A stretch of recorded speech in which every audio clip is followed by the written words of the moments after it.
Hello and welcome to another edition of Professor Speaks. My name is Alex Hernandez. Alongside me, as always, is Dr. Craig Stern. And we have two topics for you today. The first one is CVS announced that they will they'll roll out a new program called Next Day Prescription Delivery Service, which is being viewed as a response to Amazon potentially joining the pharmacy distribution service, pharmacy distribution business. And just about a month ago, CVS announced that they are in talks to buy Aetna, and which is the third largest health insurer. So now we're seeing several different companies, mostly retail companies, get into this kind of business, and we want to know what would a retail pharmacy be gaining from buying a health plan? Okay. Actually, there's two issues. One is the Okay. fulfillment issue, and the other one is what a retail pharmacy would get. Let's deal with the fulfillment first. Okay. Why would a retail pharmacy set up next day service? Convenience. Right. The mail has always been somewhere around 12 to 14% of the total market of drugs. Mm-hmm. But it was modified because in the past, a PBM or otherwise would say, if you're going to use my service as a PBM, then you have to use my PBM to the exclusion of everybody else. Okay.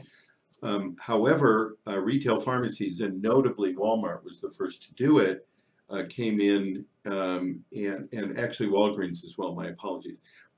It came in and said, no, we're not going to sign these contracts unless there's a retail option. So they brought in a retail option that said, we will dispense a 90-day supply, because the the local pharmacies, chain or independent, didn't want to lose all this business to a mail facility. Oh, okay. So they said, okay, we'll do it as long as we can supply also a 90-day supply of medications at a price that is comparable to what the mail was doing. And that changed the dynamic of the marketplace. Okay. So now there was a mail fulfillment, there was a retail fulfillment, and the mail fulfillment was getting hammered at times because the prescriptions didn't get there on time, and specifically it was for children or something. It would come in on a Friday, people weren't at home, so they couldn't get it till Monday, and things like that. Okay. So what they did was something that a lot of people talked about. I certainly wrote about it and talked about it, and that is they gave a fulfillment model where their mail facility would fill it, send it to the local facility on the same day, and people would be able to get the prescription. So that's the reason, and that's why they're doing it. It's all about convenience, because if people are paying a copay, it costs the same in whichever pharmacy they go to. They're still going to pay the same copay based on the insurance that they have. So it's not about cost there. It's about making it convenient, making it accessible, and then, of course, the cost is driven by the program. And that brings in Amazon, because when you look at convenience when it comes to everything else that they sell, they have, in most cases, same-day delivery for a lot of big cities. So. They do. They do. Now, they don't have the infrastructure for drugs at present. Right. But to be fair, Walmart has that capability. Costco has that capability. So do many of the other deep discount pharmacies. So while everybody's kind of focused on Amazon, and there's no question about it, they're definitely a force. The other issue is that there are others who are already there and they can do it, and they're already building their infrastructure so that they can do this kind of next day delivery, as well as they have bricks and mortar. They have the buildings there that people can come and get. Now, the other question you asked was a separate question, and that is, why would a retail pharmacy get in the business of buying a health plan? Right. And the issue here is trying to control their marketplace. So you can answer this in multiple ways, but for the standpoint of our listeners, the issue is trying to control the marketplace where you have a significant amount of advantage in a particular health plan, where people will be using your pharmacies as a primary. Potentially, if there's a PBM associated with it, you'll use their PBM, etc. So it's a way to help control their market. And there is a movement, and the movement here is there's traditional drugs, of which now 82 to 84% of it is generic. So there's not pardon me, there's not a lot of upside anymore to get more generic in order to control cost. But the market has also moved to specialty that's like an average of $1,500 a dose. Mhm. So in that regard, that business is really primarily on the medical benefit side, not controlled by pharmacy. So Mhm. if they do that, then they have an opportunity to get business for the pharmacy, and get that business fulfilling what goes on in the doctor's office, the infusion center, someplace else.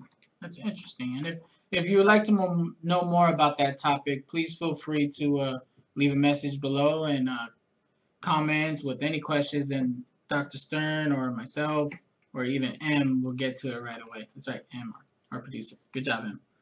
All right. So on to our next topic. We will talk about CHIP. Now, CHIP is the Children's Health Insurance Program. It was first passed back in 1992 by Senator Ted Kennedy, and it insures about 9 million kids, and mostly coming from low-income families. Now, at the moment, CHIP is at risk of their funding being cut. Republicans have been proposing healthcare bills, mostly to replace the ACA, but have long mentioned that the bill being proposed would pass this Jimmy Kimmel test, as they say. And the Jimmy Kimmel test is in reference to this viral video that was going around about Jimmy Kimmel's monologue that was speaking about children's health insurance, mostly related to his own child having several or just two health or heart surgeries. So without getting too political, you have to wonder, why is this the children's health insurance covering children? Why is this a political issue as opposed to just a social issue? Yeah, this is unfortunate, Right. because this is not a new program. It's been going on a long time. Mm-hmm. And the main issue for it was those people who had insurance or had Medicaid, they would have the kids would have their health care insurance paid for. But what about those kids that were in homes where they weren't eligible for Medicaid, and they didn't have enough money to pay for private insurance? Okay. How would you help those kids? And the CHIP program was instituted to help them. So there was a gap there that it was filling. Mm-hmm. And furthermore, it is different in every state. So every state has the capability of what the rules are, who's going to be included, etc. The politicization, the politics of this are that on one level, there's a Republican group that doesn't want federal government tied up in more programs that are entitlements like healthcare. Right. On the other side, there are these kids and people that don't have the insurance or the payment, and they are not eligible for state Medicaid payments. About how are you going to help them so that they can participate? Right. And so we're caught in the middle of two competing political forces, and at the end of the day, we have the following problem, that healthcare now is more politicized than what it should be, which is effectively a social issue, Yeah. a healthcare issue that frankly shouldn't be on the healthcare spectrum, but should be judged based on whether there's a social need or not, or otherwise. And CHIP kind of falls in between. Mm-hmm. And as a result of that, whether they cut the money or not will depend on what goes on. For those people, if it's cut, it becomes a major problem, because they are not too poor to be on Medicaid. They're not too rich to be able to afford insurance. They fall somewhere in between, and they have trouble with coverage. And more importantly, a lot of the new drugs to treat a lot of the kids' issues is now some of these specialty prescriptions. It costs something upwards of $85,000, $100,000 or otherwise for a course of therapy. That becomes a problem. How are they going to address that? Average income in the United States about $59,000. Okay. General cost for these drugs somewhere in the range of $100,000 or more. So it becomes an affordability problem about how you're going to finance it, how you're going to pay for it, what are you going to do? That leads to so many other questions. When the drugs cost more than the average income, well, then it does become a political issue, because the federal government is stuck with the bill. So that's probably why they're debating whether they should cover this. when pediatric drugs becomes unaffordable. Well, the other part of it, and you're right, you're absolutely right.